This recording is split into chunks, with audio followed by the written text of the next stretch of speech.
আমরা যাকে তাকে জাতীয় পুরস্কার দিয়ে দেবো, যাকে তাকে অনুদান দিয়ে দিব, আর আমাদের সিনেমাকে ধ্বংস করে দিব। এই অধিকার রাষ্ট্রের নাই। গুণীজনেরা বলে বাপের আগে ওইটা ফেলাইলে জীবন যৌবন সব ধ্বংস। আপনি জাতীয় চলচ্চিত্র পুরস্কার যাকে তাকে দেন, সমস্যা নাই, কিন্তু জাতীয় চলচ্চিত্র পুরস্কার বলদ কেমনে পায়? ইয়াস, জাতীয় চলচ্চিত্র পুরস্কার এবং জাতীয়ভাবে অনুদান দেওয়া নিয়ে এবার হুঙ্কার দিলেন একসময়ের জনপ্রিয় পরিচালক শাহীন সুমন। শাকিব খানের অসংখ্য সিনেমার পরিচালনা করেছেন তিনি।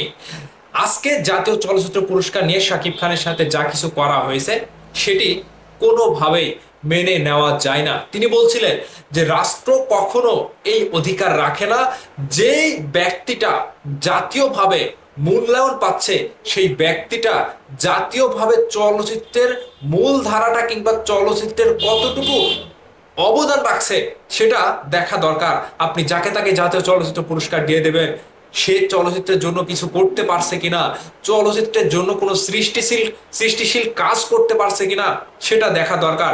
যাকে তাকে চলচ্চিত্র পুরস্কার দিয়ে, তাও আবার জাতীয় চলচ্চিত্র পুরস্কার দিয়ে সিনেমা ইন্ডাস্ট্রিকে ধ্বংস করছেন, সিনেমা জগৎকে ধ্বংস করছেন। আর যারা চলচ্চিত্র পুরস্কার পাওয়ার যোগ্যতা রাখে, যারা দীর্ঘদিন পরিশ্রম করে, অক্লান্ত পরিশ্রম দিয়ে, জীবনের সবটুকু দিয়ে চলচ্চিত্র ইন্ডাস্ট্রিকে বাঁচিয়ে রেখেছে, তাদেরকে জাতীয় চলচ্চিত্র পুরস্কার থেকে বিতাড়িত করছেন কিংবা তাদেরকে বঞ্চিত করছেন। আজকে শাকিব খান ভাই জাতীয় চলচ্চিত্র পুরস্কার পায়নি, এখানে কার দোষ দেবেন? একটা জাতীয় চলচ্চিত্র পুরস্কার মানে একটা রাষ্ট্রীয়ভাবে সম্মাননা। সেই সম্মাননার জায়গা থেকে রাষ্ট্র কখনো এই অধিকার রাখে না যে যাকে তাকে পুরস্কার দিয়ে দিতে হবে। এটা বলছিলেন শাহীন সুমন। কিন্তু আপনার কথার সাথে আমি একমত হলেও কিছু একটা পয়েন্ট আমি তুলে ধরি যে দেখেন, আপনি পুরো রাষ্ট্রকে যেভাবে বলছেন, সেখানে আপনার রাষ্ট্রকে খোঁজ করার কোনো ইয়েই লাগবে না। আপনি শুধু দেখেন যে কয়েকটা সেক্টর মিলে, যে কয়েকটা সেক্টর রয়েছে, প্রত্যেকটা সেক্টরে একটা করে সিন্ডিকেট রয়েছে। সেই সিন্ডিকেটগুলো ভাঙেন, রাষ্ট্রের কাছে যাওয়াই লাগবে না। ওই সিন্ডিকেট ভাঙতে পারলেই রাষ্ট্র একেবারে সুন্দরভাবে পরিচালনা হবে। ঠিক রাষ্ট্রের জায়গা থেকে চলচ্চিত্র ইন্ডাস্ট্রিতে যে সকল সিন্ডিকেট কিংবা এবারের জাতীয় চলচ্চিত্র পুরস্কার হোক কিংবা মেরিল প্রথম আলো পুরস্কার হোক, প্রত্যেকটা সেক্টরে দেখেন সিন্ডিকেট রয়েছে।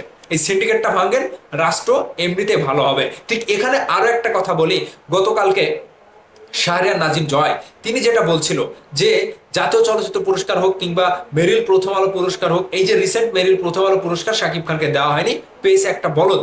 এই বলদকে দেওয়া হলো কিভাবে? এখন তারা যদি বলে যে দর্শকদের ভোটে সেই বলদটা জিতেছে, শাকিব খান জিতেনি, বেশি ভোট পায়নি। এখানে শাহরিয়ার নাজিম জয় যে কথাটি বলছিল যে সাকিবিয়ানরা অনলাইনে অ্যাক্টিভ থাকলেও তারা ভোট দেয়নি, কিন্তু নিশোর ভক্তদের ভোট নিশো পেয়ে বিজয়ী হয়েছে, এরকম একটা কথা বলছিল। এখন এখানেও যদি আমি বলি, এখানেও তো সিন্ডিকেট হয়নি, এর কোনো প্রমাণ দিতে পারবেন? এখানেও তো সিন্ডিকেট হয়েছে। শাকিব খান যতই ভোট পাক, শাকিব খান যতই নাম্বারিং পেয়ে এক নম্বরে থাকুক, ওই যে প্রিয়তমার মতো পুরস্কারটা ওই বলদকে দিয়ে দেবেন। এটা তো সিন্ডিকেটের পুরস্কার। এটা তো সচলভাবে কিংবা সক্রিয়ভাবে কিংবা সঠিক ওয়েতে পুরস্কারটা পাচ্ছে না, এটা সিন্ডিকেট করে পুরস্কারটা তারা নিয়ে নিচ্ছে। এখন এই পুরস্কারটা যাকে তাকে দিলে সিনেমা ইন্ডাস্ট্রি ধ্বংস হবে, আর যে সঠিক ব্যক্তি সে না পেলে সিনেমা ইন্ডাস্ট্রিটা ডুবে যাবে। কথা কিন্তু ঠিক। এখানে একটা মূল পয়েন্ট রয়েছে, জাতীয় চলচ্চিত্রের মতো পুরস্কার যে সকল ব্যক্তিরা পায়, সেই সকল ব্যক্তিদেরকে কতটুকু গ্রহণযোগ্যতা এবং কতটুকু পাওয়ার যোগ্যতা রয়েছে খতিয়ে দেখতে হবে। এবং রাষ্ট্রীয়ভাবেও যে ক্ষমতাটা রাখে না যাকে তাকে জাতীয় চলচ্চিত্র পুরস্কার দেওয়া কিংবা মেরিল প্রথম আলো পুরস্কার কিংবা যে কোনো পুরস্কার দিতে গেলে ভেবেচিন্তে দেখতে হবে যে ওই ব্যক্তিটা সিনেমা ইন্ডাস্ট্রির জন্য কতটুকু কি করতে পেরেছে, কতটুকু সৃষ্টিশীল কাজ করতে পেরেছে এবং কতটুকু তিনি বাংলাদেশকে রাষ্ট্রকে অন্য বিশ্বের কাছে কাজের মাধ্যমে প্রেজেন্ট করছে এবং তার গ্রহণযোগ্যতাটা কোথায়। একটা রাজত্ব তো রয়েছে, সেই রাজত্ব ফলো করেন, নায়কের পেছনের উপরের সামনের সবকিছু হিস্টোরি আপনার পেয়ে যাবেন। সেজন্যই পুরস্কারটা দিতে হলে দেখে শুনে পুরস্কারটা দেওয়া উচিত। পরিচালক শাহীন সুমনের কথায় আমি একমত। দর্শক, আপনাদের মতামত চাই, অবশ্যই কমেন্ট করে জানাবেন।